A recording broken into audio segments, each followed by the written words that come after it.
Hello, this is Tom Schneider with my Summerhill personal reflection video. I'd like to start off by saying that A.S. Neal's philosophy on education, where he wanted to create an environment where a student truly was able to experience freedom, and was great. I agree with that. And to be able to create an environment where a student can truly be themselves and not have to worry about being scrutinized because they're doing something a little bit different, or maybe what's not classified as the norm. It was great. Probably what I disagreed though with his philosophy is he felt that the reason that aggression was the word he used, is that this aggression that was put in these children was because of society, and that it was society shaping and molding and twisting and manipulating and telling them what's right and what's wrong, and that the student or the child is always trying to conform to what is right.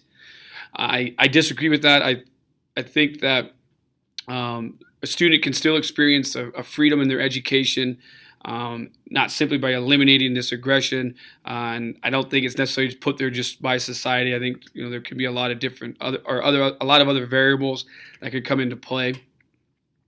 Again, I know I do love the idea that he lets the child be truly unique, and he lets them gives them ability to find themselves, to learn, and truly try to find what they would like to be. I guess the saying that kind of came to mind a lot when I was reading through the through the book is, it's kind of like A.S. Neal philosophy is, if you truly love your job, you don't have to work a day in your life. And he kind of talks about that. Yeah, they might have had a few garbage men or street cleaners or something like that, he said, but they have the happiest street cleaners there's been. So I kind of got that vibe from reading it with towards like kind of his approach with his philosophy. He had a lot of interesting and unique approaches with the actual structure of Summerhill. He had these private lessons. He had a lot of one-on-ones. He did, I believe, he said he hand-selected pretty much all of the students. And I think probably the most intriguing one, and it's always the one that perks the ears the most, is the fact that students had the choice or the freedom to go to a lesson or not go to a lesson. And I know that's probably was the biggest thing that stuck out. And on top of that, then I believe it was also the students carried just as much responsibility as the teachers, as staff. There was no my vote counts for more. It was a true our votes are equal, which gave a sense then of ownership, I believe, for the students.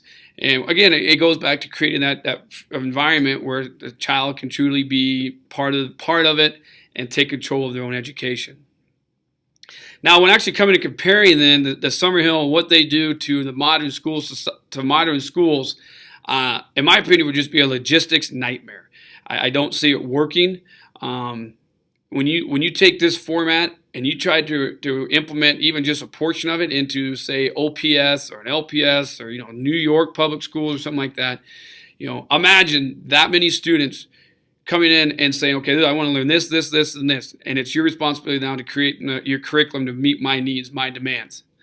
That alone is just kind of crazy. And then trying to find the teacher and the support staff then to fulfill that role is crazy.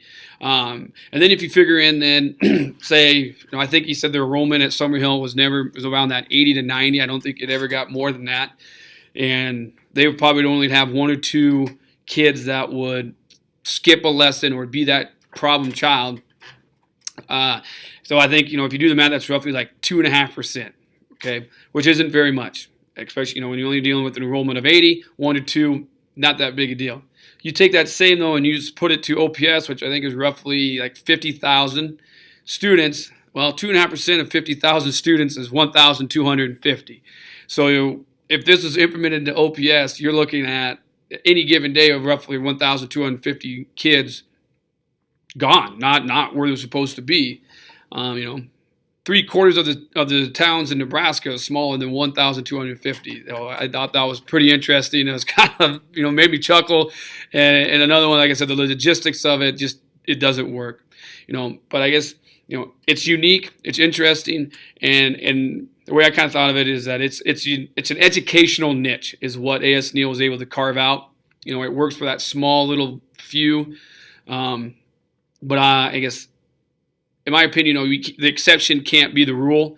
That's what it kind of feels like here. Yeah, it works for his little area. Kind of goes against the natural grain, what we could, feel what's supposed to be the modern school system. Yeah, it bucks the trend a little bit, but it wouldn't work, in the larger scale. I wouldn't be a fan of it, but it is interesting. And it was good to learn about it, because I know I asked a couple of the other teachers around here, my administrators, and they had not heard of Summerhill and what it entailed. So for that, it was good to learn about. But so yeah, is the modern school system what we have, is it perfect? No, it's not perfect, but people are constantly working to improve it, to make it better. And there's going to be some of us. That's what we're going to be doing. Is we're going to be working to try to find ways that we can improve our school system, and to create opportunities for our students to really learn and to grow and to be true contributing members of society. So, thank you very much.